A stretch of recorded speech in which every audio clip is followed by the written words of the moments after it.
Olá pessoal, hoje estamos voltando agora com mais uma aula aqui de epidemiologia, tudo bem com vocês? Iniciaremos agora a nossa 7ª aula da disciplina, né? Estamos já pertinho do nosso final aqui da disciplina, né? Hoje nós vamos falar de um assunto que tem muito a ver, na verdade a epidemiologia como um todo, né? Tem muito a ver com tudo que a gente vive no dia a dia, com as coisas que a gente passa no dia a dia. Eu tenho certeza que ao longo dessa disciplina, eu tenho comentado desde a primeira aula, coisas que no dia a dia de vocês percebem o tempo inteiro, né? Dá pra gente ir juntando elementos da epidemiologia com a parte científica com o nosso dia a dia, né? E não vai ser diferente de hoje, né? Que eu vou falar de um pessoal aqui que já no final, né? Aqui no meu fundo, vocês estão vendo uma imagem, né? De duas pessoas que estão procurando, batendo na porta de alguém para poder perguntar algumas informações. E isso com certeza vocês já viram em algum momento da vida, né? Vocês podem até não ter lembrado de alguma situação específica que tenha acontecido com vocês, mas vocês sabem, vocês conhecem muito bem umas pessoas chamadas os vigilantes do IBGE, né? Que eles estão sempre lá buscando algumas informações, né? Para colocar, para anotar, para levar os censos demográficos que nós temos, né? E a aula de hoje ela vai falar sobre isso. Como é que se faz essas pesquisas que o IBGE realiza, né, com a população e que traz informações muito importantes para a gente, principalmente quando se trata de indicadores epidemiológicos, né, e da epidemiologia como um todo, que são os censos. Os censos, como eu já falei para vocês aqui, significa quando as pessoas vigilantes, essas pessoas que vão fazer a pesquisa científica, que não necessariamente precisa ser do IBGE, mas a gente usa o IBGE como referência porque eles sempre trabalham com censo. Censo significa eu trabalhar com toda a minha população. Lembram que a gente falou sobre isso lá no assunto de indicadores epidemiológicos? Pois é, se eu quero trabalhar com todas as pessoas de um estado, por exemplo, estou falando que eu estou trabalhando com o censo dessas pessoas, né? Eu fui na casa de todas as pessoas, entrevistei todas as pessoas. Caso uma pessoa ou outra não atendeu porque não estava em casa, ou essa pessoa já não morava mais nesse local, mas a estrutura física da casa estava lá, isso não importa dentro dessa configuração do IBGE. O IBGE volta aí naquela casa ainda, né, a buscar novamente a informação mais uma vez, né, tentar ir. Então fui hoje, fui lá pegar a informação e a pessoa não estava, eles vão lá novamente mais 2, 3 vezes. Se de fato não tiver ninguém na casa, se não conseguir encontrar uma pessoa para responder as informações que eles querem, aí sim é colocado como uma casa onde não houve a pesquisa, porque não houve pessoas que respondessem, pessoas que estivessem presentes para poder responder, né? Mas, em geral, o IBGE ele sempre está presente na maioria das casas, né? Indo lá, fazendo pesquisas. Essas pesquisas elas podem acontecer ao longo de um tempo variado, vai depender da necessidade com qual o IBGE ele precisa de algumas informações, ou pode acontecer a cada 10 anos sempre. Isso aí ordinariamente, ou seja, obrigatoriamente, a cada 10 anos nós temos um censo, né? A cada 10 anos. O último censo que nós tivemos aqui no Brasil foi em 2010, quando a gente pode ter a contagem de toda a população do Brasil, a gente pode ter contagem do número de pessoas que moram na casa, dos bens materiais, né, renda dessas famílias. Então, quando a gente precisa fazer uma pesquisa, que a gente tem que trabalhar com uma subamostra, né? Eu falei já para vocês aqui sobre a amostra também, o que é que significa uma amostra, mas eu ainda vou comentar um pouquinho mais só para reforçar essa informação. Sempre que eu falo sobre a amostra, eu preciso, para saber quantas pessoas eu tenho que ter na minha amostra, eu preciso saber qual é o total da população. E somente o IBGE é que ele tem esse número oficial, de forma oficial. Ele é a nossa entidade, né, o nosso sistema de maior grandeza em relação a essas contagens da população. Então, vocês podem verificar que muitas vezes a gente vai ler alguma informação em algum site, em alguma revista, ou até mesmo quando a gente está assistindo telejornal que está falando sobre a contagem, que existem tantas pessoas nesse município, ou nesse estado, ou no Brasil, eles sempre usam os dados do IBGE, tá? Então, a contagem oficial com censo sempre acontece a cada 10 anos, ou acontece às vezes, nesse tempo, né, nesse meio tempo, a depender da necessidade que existe, faz as contagens com menos tempo, mas não com censo, né? Só trabalha com censo, de fato, a cada 10 em 10 anos. Mas tirando o IBGE, existem outras pessoas que podem trabalhar com essa parte de censo, fazer pesquisas epidemiológicas, com certeza, tá? Nós, quanto profissionais de saúde, quando a gente está inserido, né, no meio de saúde, em qualquer que seja o nível de complexidade, seja do primário ao secundário ao terciário, nós estaremos sempre fazendo essas pesquisas, né, de forma não direta, indiretamente, mas nós estaremos coletando dados. E quando a gente coleta dados da população, a gente está trazendo essas informações para essas pesquisas científicas.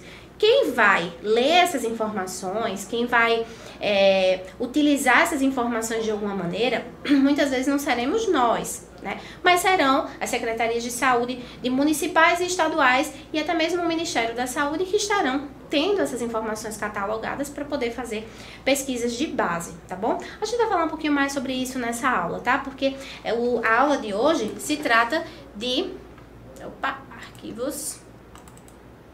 Se trata aqui dos procedimentos dos estudos epidemiológicos. Essa é a nossa aula, nosso tema dessa aula 7, que também será a aula continuação, porque é uma aula bem extensa, tem muitos assuntos para serem falados, também a continuação da nossa próxima aula, tá? Então esse é o nosso último assunto, só que por ser muito grande ele é subdividido em 2, tá bom?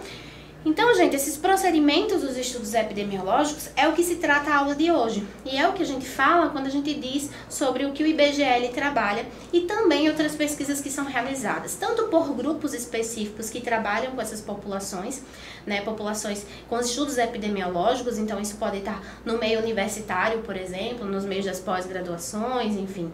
Mas também nós temos os estudos específicos que às vezes não são realizados de forma direta, ou seja, eu tenho o intuito de fazer essa pesquisa, mas existem essas maneiras onde os profissionais de saúde, a gente está lá no nosso local de trabalho e a gente faz essa catalogação dessas informações que serão utilizadas posteriormente por secretarias ou pelo Ministério da Saúde para poder fazer essas contagens, essas informações que eles precisam, tá bom?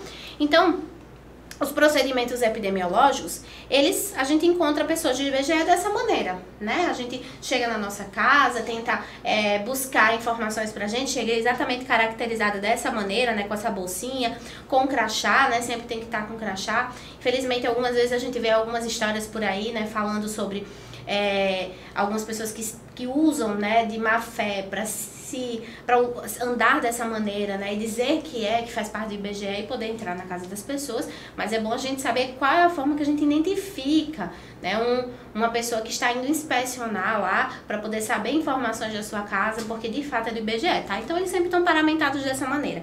Às vezes não estão sempre com essa roupa completa, ou seja, não estão com a bolsinha ou não tá com o chapéu, mas muito provavelmente estarão sempre com esse coletinho que a gente tá vendo aqui, e também com o crachá, que sempre vai estar mostrando para você quem ele é, com o nome, né, com as informações específicas dele. Então é muito importante vocês perceberem isso. E claro, aceitar, né, que a pessoa possa fazer suas perguntas, né, para poder somar, né, nesse banco de dados do Ministério da Saúde, para que a gente possa ter pesquisas mais precisas. Porque as pesquisas de saúde, elas são só um começo do que nós teremos depois, que são, de fato, as políticas públicas de saúde, né? Então, isso é muito importante da gente saber e da gente participar. Então, eles sempre vão assim, dessa maneira, utilizando esses instrumentos que parecem uns tablets, né? E que nesses tablets, que são específicos do IBGE, ou seja, são preparados especificamente para ter informações que eles precisam do IBGE, eles são encontrados... Bom, aqui tem antes de mostrar o tablet em si, vocês estão vendo já o momento da pesquisa, né? Que seria o momento que as pessoas adentram na casa dessas pessoas para poder fazer essas pesquisas em si, né? E utilizar esses tabletzinhos fazendo as perguntas. Então, os tablets, eles ajudam muito porque eles são dessa maneira. Vocês podem ver que eles estão caracterizados. Vocês vão ver aí, né? IBGE.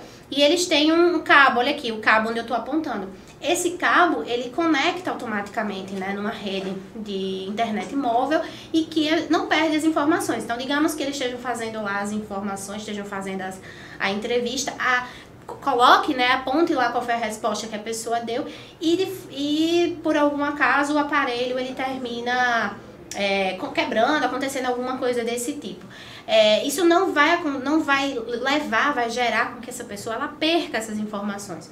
Porque essas informações, elas geram esse cabo de internet que estarão ligadas à rede móvel e que faz com que essas informações elas estejam online o tempo inteiro no banco de dados do IBGE. Bacana, né? Ou seja, a gente já tem uma resposta imediata do que essas pessoas elas estão trabalhando, né? E claro, isso é uma forma do IBGE trabalhar de uma forma mais com precauções de não perder essas informações e, claro, uma maneira muito mais nova de poder ter essas informações certinhas, né? Mas aí vocês podem ver que na tela tem várias informações, né? E aí, cada vez que eles vão clicando, as pessoas devidamente treinadas de IBGE vão colocando as informações que a pessoa está te respondendo. Já tem as perguntas, já tem um formulário em si com as perguntas que o IBGE quer saber e as respostas são colocadas pela pessoa que está fazendo aí a entrevista, né? Então, é bem bacana essa maneira de se fazer a pesquisa científica, né? Quem dera que todas as pesquisas científicas, elas pudessem ser dessa maneira, né? Mas aí fica a pergunta, ok, o IBGE ele faz dessa maneira, ele tem lá esse tablet que ele pode fazer essas perguntas e pode colocar e pode ir direto para um sistema online do IBGE, mas e para quem quer realizar essa pesquisa científica e até mesmo para o IBGE, mas vamos pensar num pressuposto de pessoas que não tenham tanta tecnologia envolvida aí como a do IBGE para poder realizar essas pesquisas. Qual é a maneira que a gente pode realizar essas pesquisas científicas? Então, nós vamos ver isso agora, como seria possível, quais são os tipos de pesquisas que a gente pode encontrar para agregar nessas informações epidemiológicas que a gente tem, né, que a gente trabalha. Como eu disse a vocês desde o comecinho, a gente trabalha com os indicadores epidemiológicos e, para trabalhar com indicadores epidemiológicos, nós temos que trabalhar com população obrigatoriamente, né? Sempre que estamos falando de epidemiologia, estaremos falando sobre população. Quando nós dividimos os tipos de estudos que existem, a gente vai encontrar dois tipos, observacionais e os experimentais. Gente, lembrem disso, quando a gente está falando de epidemiologia, não estaremos falando jamais sobre os trabalhos experimentais. Esses experimentais, vocês cortem aí do raciocínio. Eu coloquei ele aqui justamente e com esse X para mostrar que vocês não pensem jamais, tá, que eles são tipos de estudos que entram para os tipos de estudos epidemiológicos, tá? Estudos epidemiológicos, eles só vão agregar um tipo de estudo, que é esse aqui, os observacionais. Para os observacionais, sim. Por quê? Quais são as diferenças? Observacionais eu observo. Experimentais eu experimento. Experimento de que maneira? Fazendo, né, inferindo realmente naquela população, naquelas pessoas que eu estou avaliando, algum teste específico para testar alguma coisa. Por exemplo, fazer o teste de uma nova droga, de uma nova medicação. Então, eu para isso farei um tipo de estudo experimental. Não é o que a epidemiologia trabalha. A epidemiologia não trabalha com isso aqui. A epidemiologia trabalha com isso aqui, tá? Com essa parte aqui observacional. E aí dentro do observacional nós vamos ter mais dois tipos, que são os descritivos e os inferenciais ou chamados analíticos, tá? E aí a gente vai ver bem o que se trabalha cada um deles. Nos descritivos eu só vou descrever quem é que eu estou trabalhando, qual a característica geral que eu tenho daquela população. Isso é muito, muito específico e muito típico do que a gente encontra no IBGE. O IBGE ele trabalha com muitos estudos do tipo descritivo, né? Eles descrevem a condição de vida que aquela população vive, tá? Mas os estudos mais aprofundados do tipo analítico ou inferencial, eles não são muito característicos do IBGE. Aliás, eles não são característicos, né? Tô retificando aqui o que eu falei. Não são característicos do IBGE de maneira nenhuma, né? Eles não realizam essas inferências. Aí vocês devem estar me perguntando, o que é uma inferência, professora? Eu não tô entendendo o que é isso. Calma que eu vou explicar direitinho o que é que significa inferência, descrição, né, de dados, que são essas denominações que tem aí. Mas eu quero que aqui vocês, até esse ponto da aula, vocês entendam que nos estudos epidemiológicos não trabalhamos com experimentais, somente com observacionais. E desses observacionais nós teremos dois tipos, os descritivos e os inferenciais, ou também chamados de analíticos, tá? Aqui eu coloquei como analítico, né, no slide, então a gente pode seguir falando analítico, tá bom? Mas saibam que às vezes vocês podem ler inferencial, falar sobre essa epidemiologia inferencial, e aí vocês saberão que a gente tá falando desse daqui, né, do analítico, tá bom, gente? Então, para isso, vamos saber direitinho o que é que se trabalha cada um deles. Quando eu falo sobre estudos observacionais, estou falando sobre estudos que se observam. Eu só vou observar, que é característico da epidemiologia, observar como as pessoas vivem. O que eu observo quanto ao que as pessoas vivem? A forma como elas vivem significa, sobretudo, os determinantes sociais da saúde. Lembra que a gente falou sobre esses determinantes bastante já? Pois é, se não lembra, vai lá na Lei 8080 que eu fiz de anexo nas aulas, né, na aula de determinantes e condicionantes de saúde. Pega o trecho que fala especificamente sobre os determinantes e condicionantes da saúde, né, falando dentro do contexto do SUS, e lê, né, dá uma olhadinha sobre o que é que significa. Mandei alguns artigos também que falam sobre esses determinantes sociais e a importância que ele tem dentro da perspectiva de saúde, para que a gente possa compreender direitinho o que é que eu vou estar observando nessa minha população. Até que seria o que o IBGE vai lá olhar especificamente. Só que vamos lembrar uma coisa importante: o IBGE ele não é um órgão que trabalha especificamente com a saúde, né? E nós somos profissionais de saúde. Sendo assim, é importante dizer que a gente vai buscar algumas informações, a gente vai extrair algumas informações que o IBGE nos traz, que são realmente muito importantes de trabalhar aqui na aula, né? De trabalhar quando a gente vai fazer pesquisa científica, mas vocês precisam lembrar que nem tudo a gente vai encontrar lá no IBGE, no site do IBGE, tá bom? E quando a gente não encontra, isso é importante para a gente saber o que é que a gente precisa pesquisar na nossa população, para conhecer melhor a nossa população. Então, a primeira forma que eu tenho de conhecer a população é através da forma descritiva. Descritiva vem de descrever um dado. Qual forma que eu vou descrever esse dado? A partir das informações que eu recebo. Como é que eu descrevo uma pessoa? Olha, aquela pessoa, ela é morena, ela tem cabelos pretos, ela tem cabelos cacheados, ela tem olho cor de mel, ela tem unhas grandes, ela tem cintura larga, ela tem peitos pequenos, Então a gente vai falando várias informações daquela pessoa para poder descrevê-la, né? Assim que a gente faz. Se você perguntar, olha, como é que eu acho a sua casa? Eu vou até a sua casa hoje à noite e eu quero saber como é que eu posso achá-la. Você vai descrever, olha, minha casa, ela tem um muro na frente, ela tem uma grama verde, né, também. Ela tem uma árvore alta, uma árvore uma mangueira, né, uma árvore que produz manga. A minha casa também fica em frente a um supermercado. Enfim, a gente vai dizendo informações para que a pessoa entenda, mesmo sem estar lá naquele local, ela entenda como é que vai ser. Eu não preciso ir até a casa dessa pessoa para poder saber como essa casa é, né? Claro que quando eu chego próximo a essa pessoa, essa casa, esse local, eu vou saber muito melhor como é, porque eu vou estar vendo. Mas eu posso compreender como essa casa é somente pela descrição do que você está me dizendo sobre ela. Da mesma maneira, a gente trabalha aqui nos dados descritivos. A gente vai tentar entender como a maioria da população que eu estou olhando. Então, vamos botar no exemplo prático. Eu vou analisar, eu vou verificar, descrever uma população quanto às características socioeconômicas dela dentro de um estado específico, tá? Um estado aí que vocês imaginaram, o estado que vocês moram. Vocês pensam que a gente vai tentar entender somente como é a descrição dessas mulheres. Como é que seriam essas mulheres que vivem nesse estado? E aí a gente vai, né, tentar compreender que se a gente for pensar no estado inteiro, né, a gente pode ter 1 milhão, por exemplo, de mulheres, é muita gente, né? A gente pode fazer, então, uma amostra representativa, né? Então, vamos pensar que a gente, com essa amostra, nós teremos um total de 2.000 mulheres. Dessas 2.000 mulheres, elas vão ter características que se aproximam mais. Por exemplo, a maioria vai ser de cor preta, a maioria vai ter renda baixa, renda menor do que R$500. A maioria vai morar em casa de alvenaria. A maioria vai ter, então a gente sempre utiliza essa forma de falar. A maioria das entrevistadas tiveram características tais. E aí, essas características é que vão demonstrando quem é a nossa população. Quando eu começo a falar sobre essas características, você que começa a ler o que eu estou falando, o que eu estou escrevendo, você vai começar a compreender quem é a população, mesmo que você não tenha ido até ela, até todas essas 2.000 mulheres, conhecê-las, né?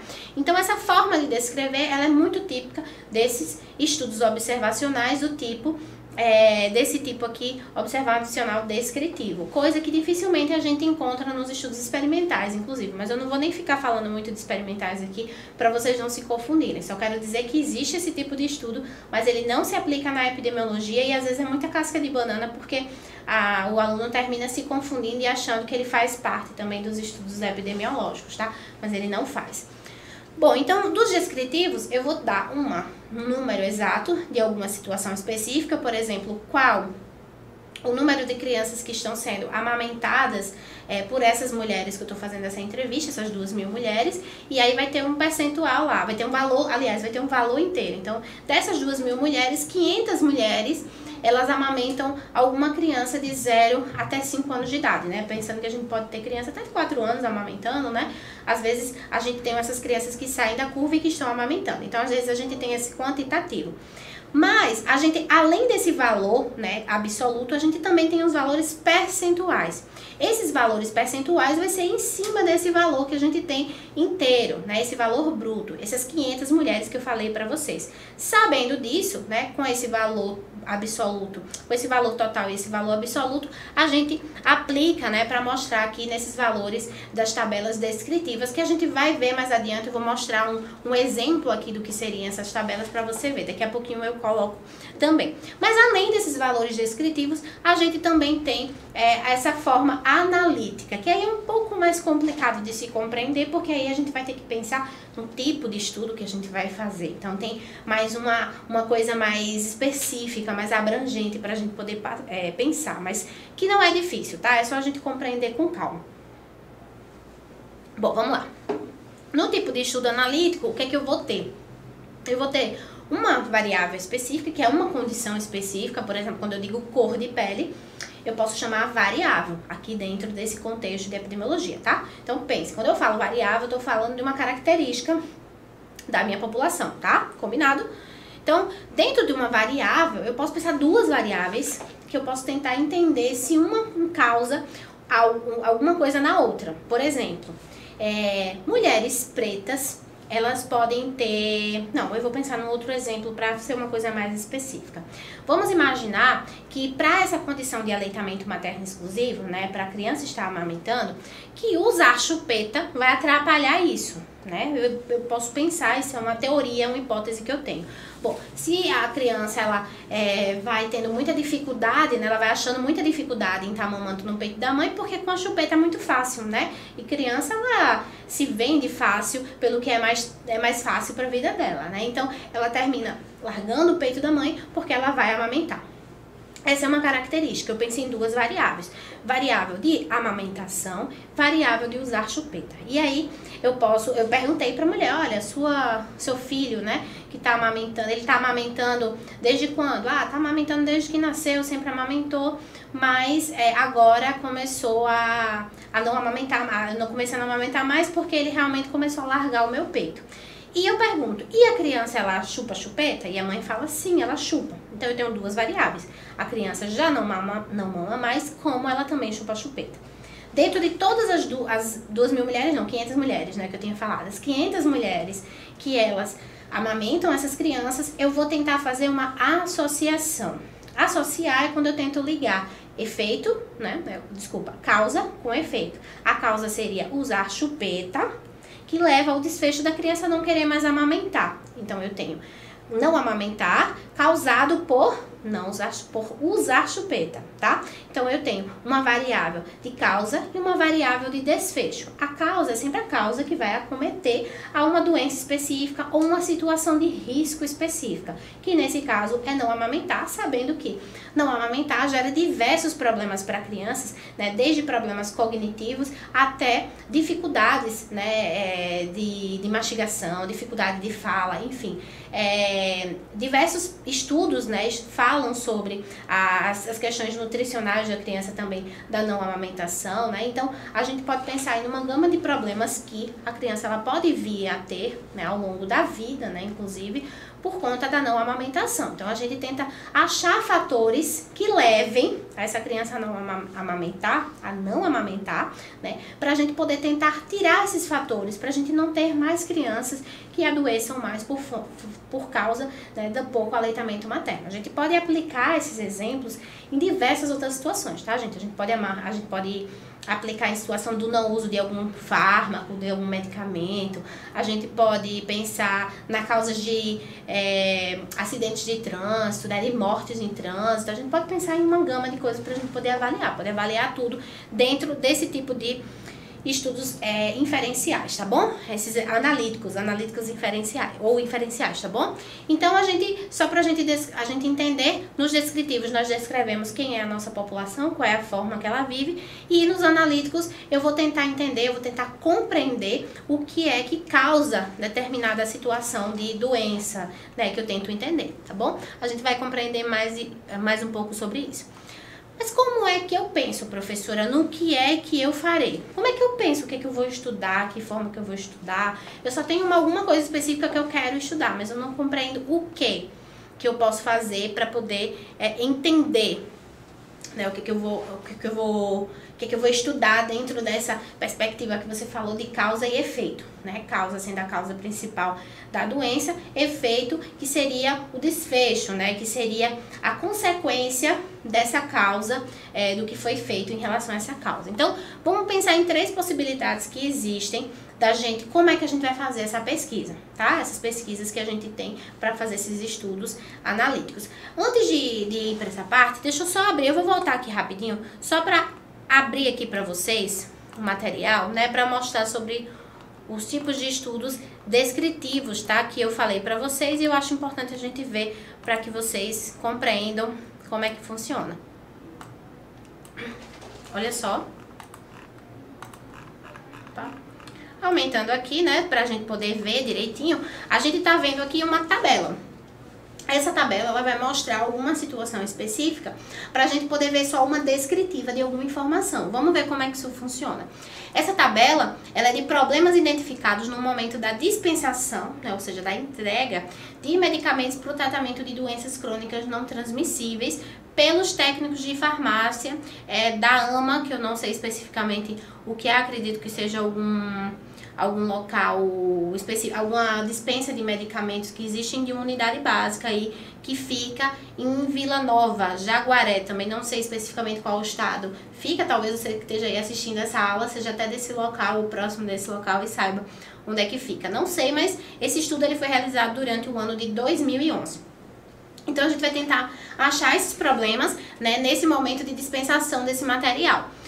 Um primeiro problema que foi encontrado foi, olha aqui em cima, olha, o uso do medicamento em quantidade inferior à prescrita, ou seja, tem muita gente utilizando, né, medicamento muito mais, né, muito inferior, muito menor do que realmente é prescrito pelo médico. E a gente tem o N nas tabelas, tá, gente? É esse N aqui. Esse N aqui, ele significa o número total que eu tenho, né, que respondeu que sim a essa situação aqui do uso de medicamentos.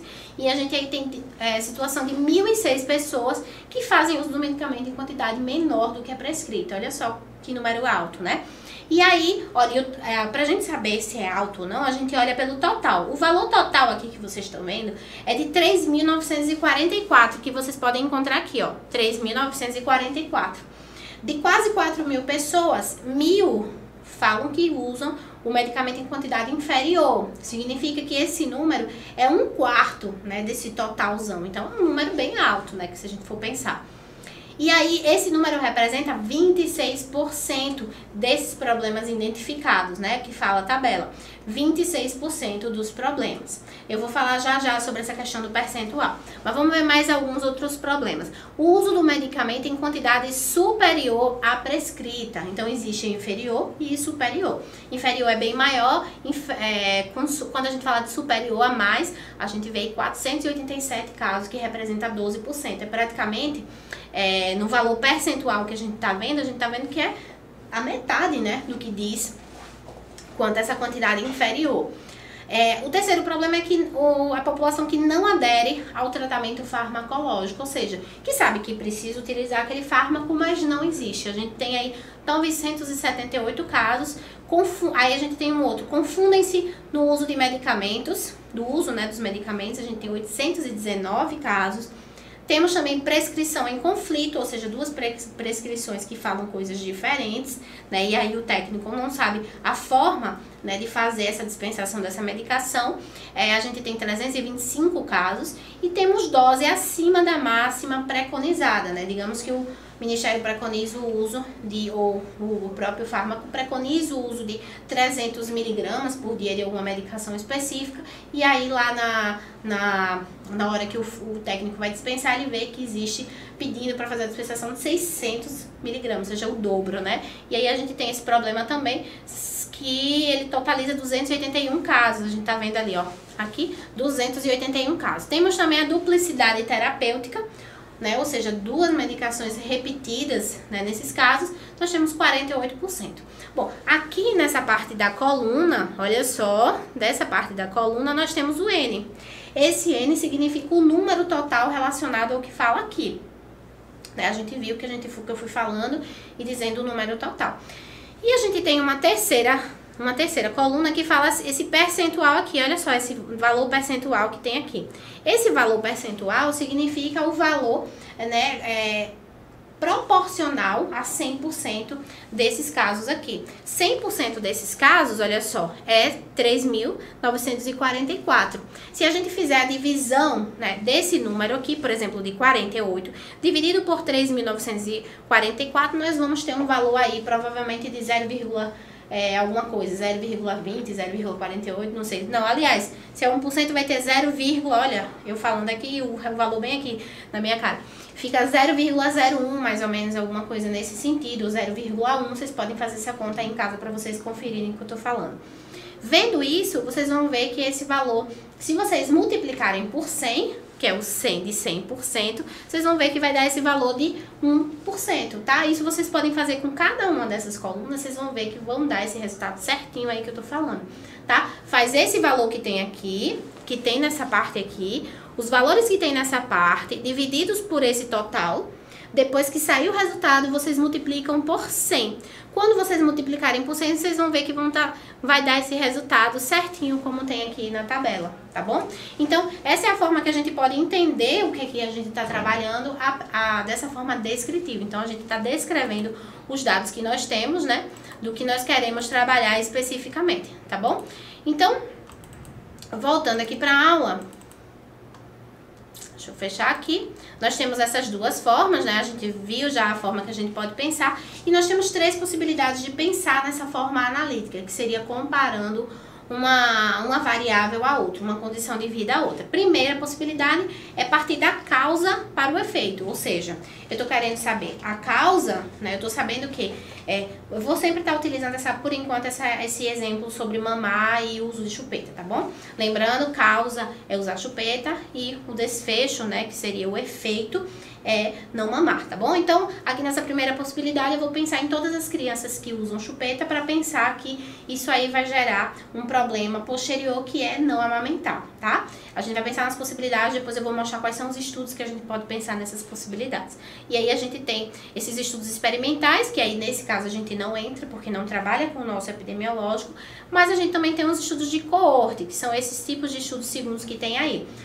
Nesse tipo de estudo, sim, entra, né, como os estudos epidemiológicos, a gente vai poder ver mais, a gente vai poder compreender melhor à medida que nós vemos aqui os estudos, tá?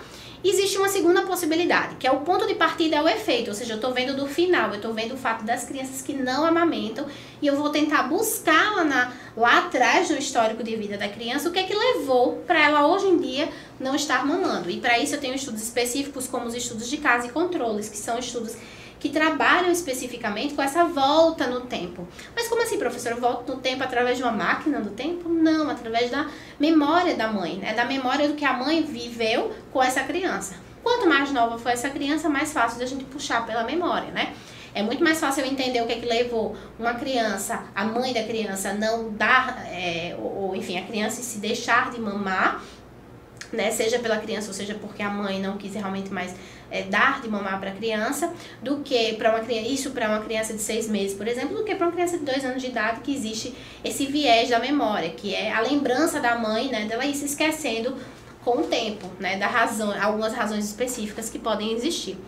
Existe uma terceira possibilidade, que é o estudo simultâneo da causa e do efeito, né, eu estar estudando essa criança que ela não mama e tentar compreender também, nesse mesmo momento, o que é que ela o que pode estar levando a ela não mamar. E aí eu tenho os estudos transversais para isso. Esses tipos de estudos transversais, eles são ótimos para isso, né? Eles são muito realizados, amplamente realizados. A gente tem muitos estudos transversais muito bons. E um estudo transversal, um tipo de instituição que utiliza muito esses estudos transversais é o IBGE, né, que utiliza nesse momento. Vai naquele momento, faz aquela coleta e depois você nunca mais vai ver essa pessoa que foi na tua casa te perguntar essas informações, né? Então temos 3 possibilidades de adentrar a um tipo de estudo, tá? A possibilidade, né, que você vai fazer, essas 3 possibilidades é que vai te levar a qual tipo de estudo que você vai utilizar, tá? Então aqui tá uma linha do tempo, só para a gente poder compreender que existe o tipo de estudos transversais e longitudinais. Olha, gente, esse tipo de estudo transversal, existe o estudo transversal. Existe também essa forma de compreender quanto ao tempo do que você está querendo buscar, tá? Você está querendo fazer um tipo de estudo longitudinal ou transversal? O estudo, eu vou começar pelo longitudinal para ficar mais fácil. O tipo de estudo longitudinal é aquele que você acompanha uma pessoa. Então, comecei a acompanhar essa pessoa em 2009, aí em 2019, novamente, eu fiz outro estudo, e em 2029 fiz mais outro estudo. Eu passei 10 em 10 anos para poder fazer estudo nessas mesmas pessoas, ou nessa mesma situação de população, para poder compreender alguma situação que eu estou querendo, né? Como, por exemplo, essa situação de aleitamento materno. E aí esse é um tipo de estudo longitudinal, porque vem da palavra longe, ou seja, é algo que ele tem um espaçamento de tempo grande, né? Eu tenho 3 períodos específicos para chegar naquele objetivo do que eu quero. Assim como eu tenho os estudos transversais, e esse transversal vem de algo que secciona, algo que corta, algo que é agora, somente agora. Então, para isso, eu tenho tanto o nome do estudo específico que é transversal, vocês vão ver mais adiante, como eu vou ter também esse recorte no tempo. Os estudos transversais, eles trabalham só em um momento específico.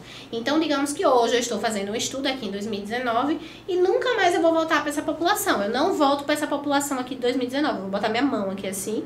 Eu não volto nem para cá, nem para cá. Vai ser só aqui, 2019, tá bom? Então, vai ser só aqui. Quando é somente nesse momento que vai acontecer isso, eu tenho um tipo de estudo transversal. Só acontece nesse minuto, tá? Isso aí já facilita muito para vocês compreenderem os tipos de estudo, né? Se vocês compreendem essa linha de tempo, como é que funciona. Então, nos estudos transversais, eu tenho uma causa e eu vou tentar entender qual é o efeito que está se associando a essa causa. Então, nesse caso, eu botei 2 exemplos. O primeiro que é de um caramujo, que ele leva à doença da esquistossomose, que a gente tem em alguns locais no Brasil, principalmente locais que tem cidades ribeirinhas, a gente tem muita prevalência dessa doença, prevalência e incidência dessa doença, né? E nós temos também aqui um bacilo de Koch, que também é um tipo de bacilo que leva a uma doença específica, que é a tuberculose, né? Então, a gente tem aqui causa levando a efeitos. A causa aqui é o caramujo, né? Causa caramujo que leva à esquistossomose. Aqui nesse caso eu tenho uma causa que é o bacilo, né, específico da tuberculose, que leva ao paciente desenvolver a doença, né? Desenvolver a tuberculose. Então eu tenho causa e aqui eu tenho efeito, tá? Então nos estudos transversais a gente vai poder analisar tanto a causa quanto o efeito no mesmo momento, tá bom? Então, os descritivos aqui eu já falei sobre eles, eu vou passar, tá? Mas aqui só para dizer que não há preocupação em estabelecer relação ou causa. Eu não quero entender aquilo que eu tava falando. Se o caramujo, ele leva à esquistossomose, ou se o bacilo de Koch, ele vai levar a pessoa a ter a tuberculose. Eu não vou tentar associar causa com efeito. Aqui na descritiva, eu só quero saber, por exemplo, se a população ela tem contato com água com caramujo. Por exemplo, isso é uma descrição, tá? Ela tem? Sim? Não. Quantos, né, existem com esse contato? E aí eu posso botar aquele valor percentual ali, como vocês tinham visto na tabela que eu tinha mostrado antes, tá? Então, eu só vou tentar descrever a minha população. Que forma eu estou descrevendo aí? Quem é que tem contato com água, com caramujo. Isso é um tipo de descrição que eu posso fazer. Agora, uma relação que eu posso estabelecer entre duas situações é estabelecer o caramujo com a doença que ele pode promover, que seria a esquistossomose, tá bom? E isso aí eu já estou fazendo uma análise, um tipo de análise analítica ou inferencial, tá bom? No analítico, a gente tenta já fazer essa associação, e um dos estudos mais famosos que existem dentro da epidemiologia, né, a nova epidemiologia, é o que associa o uso do tabaco com o câncer de pulmão. Esse é um tipo clássico que existe desde da década de 40, quando foi realizada uma coorte, né, por um estudioso chamado Hill, que ele, o sobrenome dele Hill, né, não lembro o primeiro nome, mas muito famosa essa coorte dele. Ele fez por vários anos o acompanhamento de pacientes que usavam tabaco, e ele viu que esses pacientes, eles desenvolviam o câncer de pulmão. E assim a gente hoje tem essa informação que a gente dissemina para qualquer pessoa. Poxa, não fuma, porque isso leva a você ter doenças, inclusive uma doença séria que é o câncer de pulmão. Os estudos transversais, ele tem a causa e o efeito, que é verificado simultaneamente, como eu mostrei para vocês, e a obtenção dos dados ocorre em um único momento. Vou lá, verifico esse valor, e naquele mesmo momento eu posso fazer essa verificação junta de causa e efeito, né? Como eu falei, de exemplo aqui do IBGE, por exemplo. Aí vem a clássica pergunta que tem nos estudos transversais, que é o que tem aí esse ovinho com essa galinha, né? Aquela clássica pergunta que a gente vê, que a gente escuta. Quem é que veio antes? O galinha ou o ovo? O ovo ou a galinha? A gente nunca sabe quem veio um antes de quem, né? A gente não tem como verificar, porque dentro dos estudos transversais a gente tem essa dificuldade dentro do estudo, que é poder saber. A gente sabe que se associa. A gente sabe que a galinha tem a ver com o ovo tem a ver com a galinha. Mas a gente não sabe dizer, a gente não sabe distinguir quem veio antes do que. Tá? Então a gente tem essa dificuldade dentro dos estudos transversais, que somente a gente vai conseguir saber de fato quem veio antes, quem veio depois, quando a gente faz um tipo de estudo longitudinal, como a coorte, por exemplo, tá?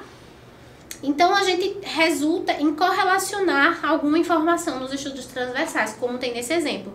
O mosquito aqui, o Aedes aegypti, que ele se correlaciona, que ele se associa com esses quadros como de febre, por exemplo, que é um quadro típico de uma pessoa que está com dengue, né, ou chikungunya, né? Então, esses casos aqui a gente só correlaciona. Eu não sei se o mosquito ele está gerando essa pessoa a ter febre, mas eu sei que todas as pessoas que foram picadas pelo mosquito tiveram febre. E aí eu tento imaginar que isso realmente possa ser levado por conta do mosquito, né, do mosquito ter sido picado pelo mosquito. Mas eu não sei garantir de fato que é por isso. Eu só sei que se associa de alguma maneira, que se correlaciona de alguma maneira essas variáveis, tá bom? Essas duas condições aí. Já os tipos de estudos longitudinais, a gente obtém esses dados ao longo do tempo. Então, a gente tem que visitar várias vezes. E essas várias vezes pode ser de 6 em 6 meses, de 1 em 1 ano, de 2 em 2 anos. Isso vai depender de quem vai estar visitando essas pessoas. Vai depender do custo, né, que isso leva, se vai ter condições, se a população que está sendo estudada, ela quer, né, participar, quer continuar participando da pesquisa. Vão ter várias situações. Então, vocês podem ver nessa figurinha aqui que vocês estão olhando, a gente vê aqui essa setinha indo para lá, que é a verde, né, ao longo do tempo. Vocês vão vendo os reloginhos aí embaixo ao longo do tempo, estudo longitudinal, tem um L por causa disso, e o estudo transversal que está naquele momento ali, né? Então a gente está vendo ele especificamente voltado para baixo, ou seja, o estudo transversal está acontecendo agora, enquanto que o longitudinal ele vai andando, ele vai fazendo ao longo do tempo, tá? Então essa é a diferença entre transversal e longitudinal. Para o longitudinal, ainda, lembrando da linha de tempo, eu vou ter os tipos retrospectivos e prospectivos. Os retrospectivos, eu volto na linha do tempo, eu vou perguntar à pessoa informações de antes da vida dela. Eu posso pensar, por exemplo, no caso de puérperas, de mulheres que tiveram os seus filhos, né, e que estão, né, no momento pós-parto, com algumas informações sobre a época de pré-natal. Eu quero entender porque, por exemplo, uma criança nasceu com microcefalia. Para isso eu vou ter que perguntar, né? Então, entenda, a criança está com microcefalia, eu estou aqui, né? Eu estou aqui em 2019, a criança acabou de nascer com microcefalia. Eu vou ter que fazer um estudo do tipo longitudinal, mas retrospectivo, ou seja, eu vou ter que entender antes. Claro que não vai ser em 2019, né? Seria em 2018, né? Que é um ano antes que a criança foi gerada e tudo mais. para poder compreender o que é que levou essa criança a, durante o pré-natal, poder ter tido uma microcefalia, né? E aí, eu vou ter que voltar no tempo através de quê? Do que eu vou perguntar para a mulher, né, dentro da memória, do que ela lembra. Já nos estudos prospectivos são os que andam para frente, então por isso que tem essa setinha aqui, ó, prospectivo que anda para frente. Então eu vou para frente para poder entender. Então, por exemplo, tem as crianças com microcefalias, já fiz um estudo retrospectivo, voltei no tempo para poder compreender a situação de nascimento que essa criança teve. Desculpa, a situação de nascimento, pode ser também de nascimento ou também a situação anterior àquela minha visita, né? Na época do pré-natal, enfim, para poder compreender as situações pela qual a mulher foi submetida e poder compreender depois para fazer um prospectivo, onde eu vou voltar depois de 1 ano, 2 anos, 3 anos, enfim, para poder compreender como foi, né, ao longo dos anos, o efeito que foi causado nessa mulher por algo que aconteceu na vida dela ainda no pré-natal, ainda na condição, no momento de nascimento do filho dela. Então eu tenho os tipos de estudo longitudinal que voltam no tempo, né? Então eu tenho os retrospectivos e eu tenho os que vão para frente, que são os prospectivos, tá?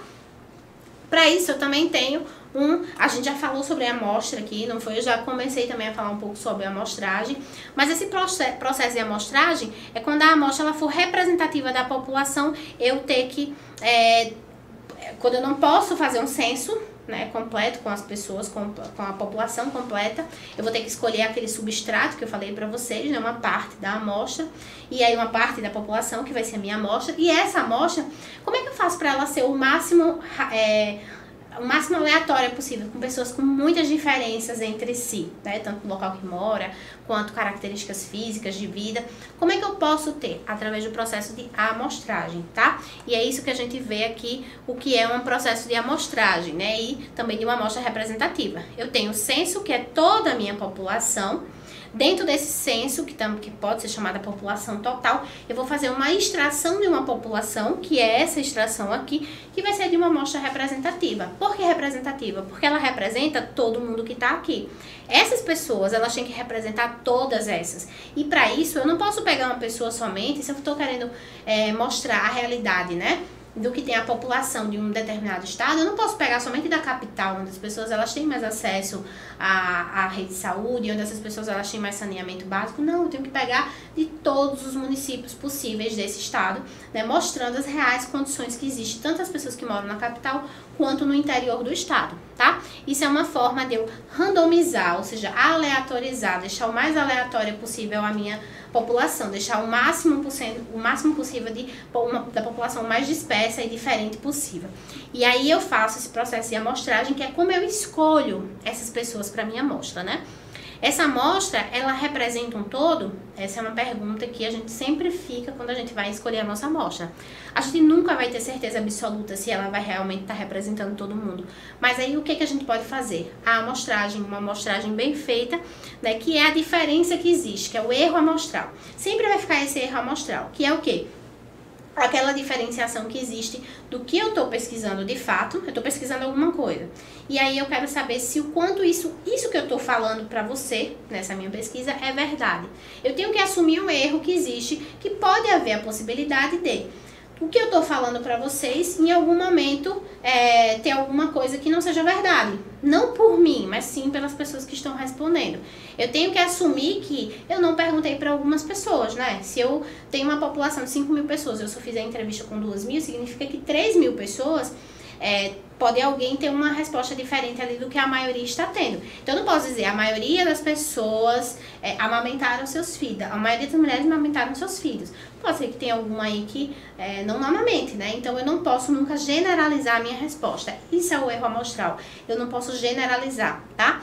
E aí, para isso, eu preciso aleatorizar a minha pesquisa. Eu preciso deixar o máximo diferente possível em relação à população. Tenho que pegar a população de interior, de capital, com situação de ter mais dinheiro, ter mais acesso à saúde, enfim, o mais aleatória possível. E aí vocês estão vendo, né, imagens de pessoas de contextos provavelmente muito diferentes, né, pessoas bem diferentes em si, mostrando o quão nós somos diferentes entre nós e que a gente precisa ter essa aleatorização para poder representar de fato essa quantidade de pessoas que estão sendo investigadas, tá? Então, quando a gente não faz um tipo de estudo aleatório, né, essa amostragem realmente bem feita, a gente tende a ser tendencioso, né? A gente vai fazer uma tendenciosidade nesses estudos, né? Então, essa amostragem é uma técnica de escolha da amostra adequada, tá? É só pra gente, o que seria adequado aí? A gente deixar bem aleatória, bem diversa possível esse tipo de quantidade de pessoas, tá? E para isso a gente tem duas formas de fazer, tá? A probabilística e a não probabilística. E essas palavras, ela vem daquela palavra de probabilidade. O que é probabilidade? A probabilidade de algo ser, de eu dizer, será que eu vou oferecer sorvete para você e você vai aceitar? E aí eu pensar, existe a possibilidade de você dizer que sim, existe a possibilidade de você dizer que não. É uma probabilidade, é uma possibilidade. E para isso, quando eu faço os tipos de estudos probabilísticos, todo mundo que está na minha população escolhida para estudar, ela vai ter uma possibilidade aí de participar. Quando eu faço uma não probabilística, é justamente o contrário, quando eu não tenho a probabilidade de todo mundo participar. Digamos que eu quero investigar as condições de saúde que as pessoas vivem em hospitais gerais de um estado específico, tá? Aliás, dos estados no Brasil. Como é que as pessoas vivem nos sistemas de saúde hospitalares. E aí eu pego somente um hospital que existe num determinado estado. Eu faço a pesquisa em um hospital porque para mim é conveniente que eu já trabalho lá. Eu já trabalho nesse hospital, então pra mim tá muito tranquilo. Mas a realidade que esse hospital ele vive, significa que é a realidade de todos os hospitais do Brasil? Não, né? Claramente que não é. Então, essa é a tendenciosidade que eu falei pra vocês, né? De eu afirmar que eu estou falando uma coisa que é verdade, mas na verdade é realidade em um contexto específico, não no Brasil inteiro. Quando eu escolho um local e eu não faço essa aleatorização, ou seja, eu escolhi vários hospitais no Brasil, eu estou fazendo um tipo de análise não probabilística, eu não dou a probabilidade de todos os hospitais participarem. Então, qual é a melhor forma de eu escolher um tipo de pesquisa? Essa forma aqui, a probabilística, quando eu dou a opção de todo mundo poder participar. Todo mundo poder participar da minha pesquisa, todo mundo poder fazer aí ter a possibilidade de participar e de falar o que é que vive naquele local, tá? E aí, nesses modos probabilísticos, tá? Eu não vou adentrar tanto nos exemplos, os exemplos eu vou passar um pouquinho mais adiante, vocês podem, na verdade, os exemplos, eu coloquei nos slides somente para que vocês em casa possam ler, possam compreender melhor, tá? Para facilitar a compreensão, mas a gente vai ter de métodos de seleção a amostra simples, que essa é a mais fácil que existe, porque é somente a gente fazer uma forma direta, aquelas que a gente vê em algumas redes sociais, né, onde a gente participa de sorteio e tal, e aí as pessoas colocam todos os nomes das pessoas participantes distribuídos, e um sistema ele vai lá e escolhe, né, você diz, olha, eu quero que escolha um, e aí o sistema vai e escolhe um. Se você disser dois, o sistema escolhe dois. E somente de uma forma direta, por isso que ela é simples. Você escolhe a quantidade e o sistema é quem diz a quantidade que vai fazer aí dessa amostra, né? E a gente tem aqui um exemplo que eu botei para vocês poderem olhar depois e vocês poderem fazer essa leitura dinâmica quando vocês estiverem estudando em casa, tá?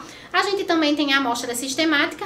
Para esse tipo de amostra, aí o sistema é muito mais complicado, porque eu vou ter que usar tanto o sistema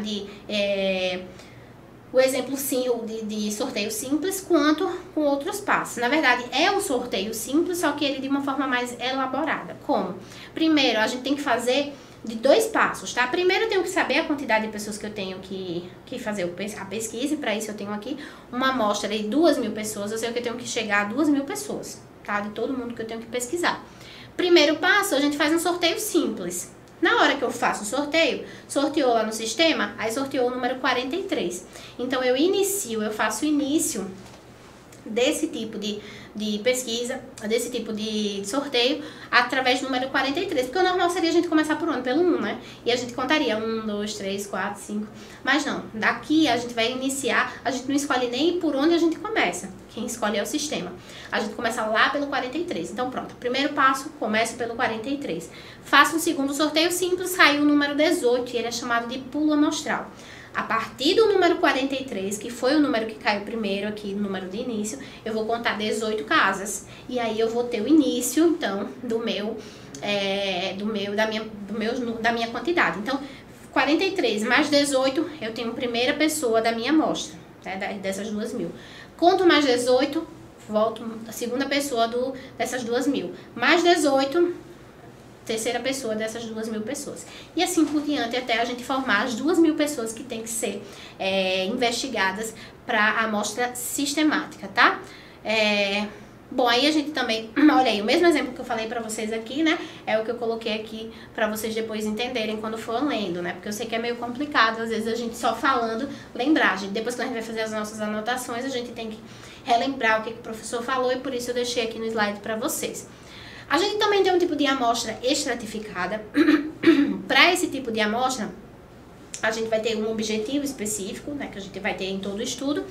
E nesse exemplo eu coloquei aqui da gente estimar a prevalência de uma população de hipertensos no Brasil, né? Então a gente vai ter que ver, a gente vai ter que pensar que todo mundo tem hipertensão, a gente vai ter que verificar a condição, né, que tem dali do estudo.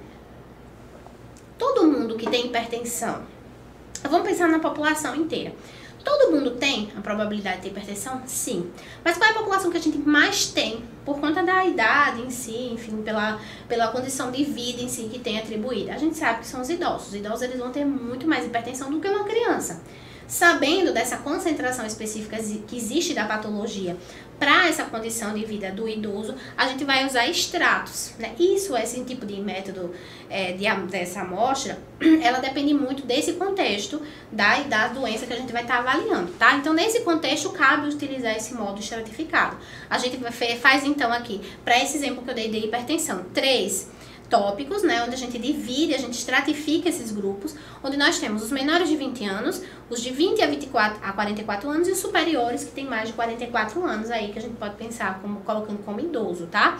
E aí a gente vai ter então 3 estratos. Dentro desses 3 estratos, a gente vai fazer sorteios específicos neles. Sorteio simples, como a gente fez, só que para cada extrato, porque assim a gente garante que cada extrato vai ter uma quantidade considerável, né, de pessoas. A gente não vai ter concentrado aqui, por exemplo, numa amostra de, digamos, de 100 pessoas, eu ter 90 somente de superior a 44 anos. Eu vou saber que quando chegar na cota específica aqui desse superior de 44 anos, eu vou ter agora só para preencher os menores de 20 ou os de 20 a 44, que são os extratos 1 e 2, tá? Então, isso é só uma forma de garantir com que todo mundo participe da pesquisa de forma igual, para poder fazer uma análise de forma igual dessas pessoas, tá? E aí, a gente também tem, por último, essa amostra por conglomerados, tá? Então, essa amostra por conglomerados, ela, na verdade, é feita a depender do sujeito que você vai trabalhar. Onde é que eu encontro os eleitores? Nos domicílios. Onde é que eu encontro trabalhadores? Em empresas. Onde eu encontro alunos? Em escolas. Eu tenho que definir o local que eu vou fazer a pesquisa, né? Quem são os sujeitos da pesquisa, onde eu os encontro, para poder dizer, olha, eu vou fazer a minha pesquisa somente em escolas, por quê? Se eu vou trabalhar com alunos, eu não posso estar buscando alunos em hospitais, por exemplo. Pode ter alunos em hospitais, eu posso encontrar algum aluno que ele esteja adoecido, mas lá não é o foco da minha pesquisa. Então, para isso eu vou trabalhar com amostras por conglomerados. Nesse caso, eu escolho o local que eu vou trabalhar, mas eu não faço um sorteio simples, por exemplo, tá? Porque não há necessidade, eu sei que lá eu vou ter a população que eu espero. E por último, né, que eu tinha falado aí, eu vou... Ah, não, por último não, é esse aqui mesmo. Eu ainda tô aí nessa amostra sistemática. Por que ela se chama sistemática? Porque eu vou ter vários passos para poder fazer nela. Nesse caso aqui, eu tenho 4 estágios. Digamos que eu quero trabalhar com famílias. Onde é que eu vou trabalhar com famílias? Em bairros, né, nos domicílios. E para isso... tem 4 passos específicos até eu chegar nos domicílios das pessoas. Olha, eu tive que começar pelo estado, para depois começar pela cidade, depois quarteirões para poder chegar nos domicílios, até eu chegar então no meu local específico de pesquisa, que é o que eu espero, tá? Para poder finalizar aí a população específica que eu quero trabalhar. Certo, gente? Bom, o assunto eu sei que é um pouco denso, tá? Mas lendo com calma, com os exemplos que eu coloquei, tenho certeza que vocês não vão ter dificuldade. tá bom? E eu espero que seja tranquilo, então, porque essa compreensão, porque na próxima aula a gente vai continuar o assunto.